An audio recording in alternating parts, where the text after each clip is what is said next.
रात्री जेवताना मुलांसोबत गप्पा मारण्याची सवय लावून घ्या. दिवसभरात त्यांना शाळेत काय शिकवले, त्यांनी काय नवीन अनुभवले ते त्यांना विचारा.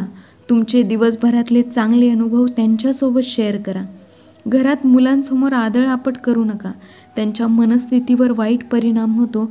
बऱ्याच वेळेस आईवडिलांच्या भांडणाचा मुलांच्या मनावर परिणाम होतो. रोज एका चांगल्या कामाची त्यांना सवय लावा. त्याबद्दल त्यांच्याशी बोला. रोज काही ना काही त्यांना नवीन सांगत चला. मुलांमध्ये वाचनाची आवड निर्माण करा. ती करण्यासाठी आपल्याला सुद्धा वाचनाची आवड असावी. किंबहुना घरात चांगली पुस्तके असावीत.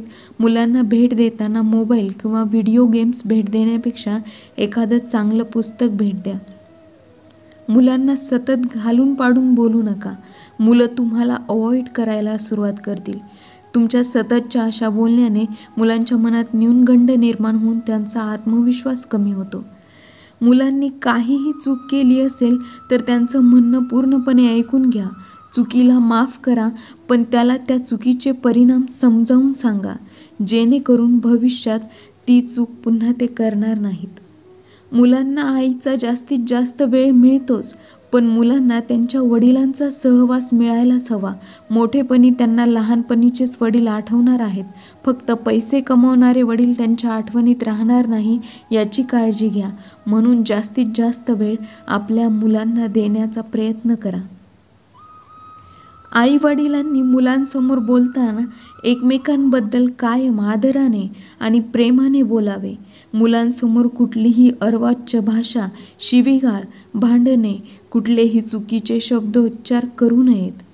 मुलांकडे गुंतवणुकीची साधने किंवा आपली म्हातारपणातली काठी या दृष्टीने कधीही बघू नका किंवा त्यांना तसं वाढवण्याचा प्रयत्न करू नका.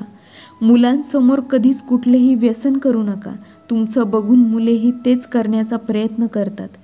कुठलीही गोष्ट घरात विकत घेताना, नवीन खरेदी करताना मुलांना त्यामध्ये सहभागी करून घ्या. नवीन गोष्टींबद्दल माहिती द्या. त्याचे फायदे, तोटे सोप्या शब्दांमध्ये सांगा. मुलांनी कोणते छंद जोपासावेत याबाबत घरात चर्चा करा. तुम्ही त्यांच्या आवडीनिवडी जाणून घ्या. तुमच्या आवडीनिवडी किंवा तुमचे छंद त्यांच्यावर लादू नका. त्यांच्या आवडीनिवडीनुसार त्यांचे छंद निवडू द्या. तुम्ही त्यांना सहकार्य करा. आपल्या मुलांच्या गरजा समजून घ्या. बऱ्याच वेळेस वयात येणारी मुलं काही गोष्टी बोलून दाखवत नाहीत, ते तुम्ही ओळखायला शिका. बाहेर तुमचं कोणतंही पद असेल, तुम्ही ऑफिसचे बॉस असाल, लोकांसाठी त्यांचे मालक असाल, पण घरी येताना मुलांचे वडील म्हणूनच घरी या. मुलांकडून चुका झाल्या तर शिक्षा करणे गरजेचे आहे, पण नेहमीच मुलांना नकारात्मक बोलणं किंवा शिवीगाळ करणं हे चुकीचं आहे.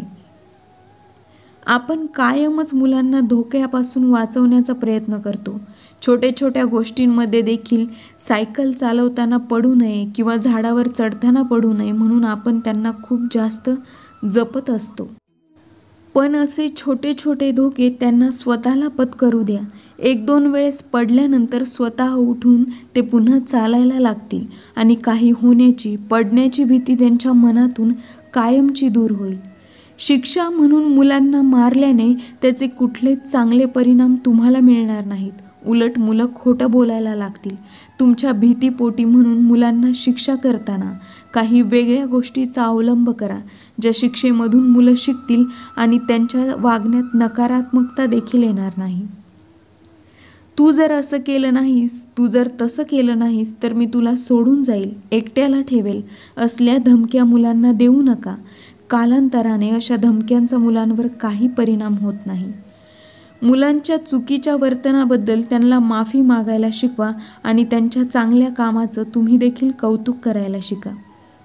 यश माणसाच्या इच्छाशक्तीतून निर्माण होत असतं, म्हणून मुलांच्या मनामध्ये इच्छाशक्ती निर्माण करा. मुलांच्या प्रगती पुस्तकाकडे बघण्याचा दृष्टिकोन निकोप ठेवा.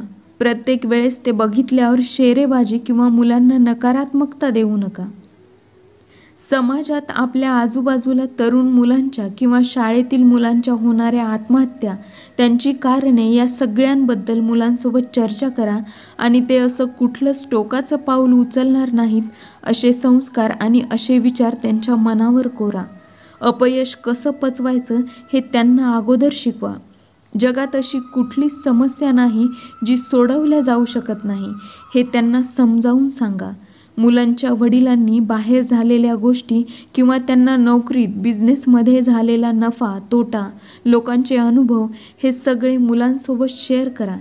त्यांनाही कळू द्या की बाहेर कसं वावरायचं, अपयश कसं पचवायचं आणि त्यातून पुन्हा कसं उभं राहायचं हे त्यांना शिकवा.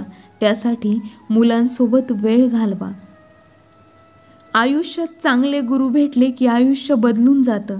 तसेच आपल्या मुलांच्या आयुष्यात आपण स्वतः चांगले गुरु होण्याचा प्रयत्न करा आणि जेव्हा कधी मुलं बाहेर पडतील तेव्हा त्यांना बाहेरही चांगले मार्गदर्शक भेटतील याबद्दल जागरूक राहा.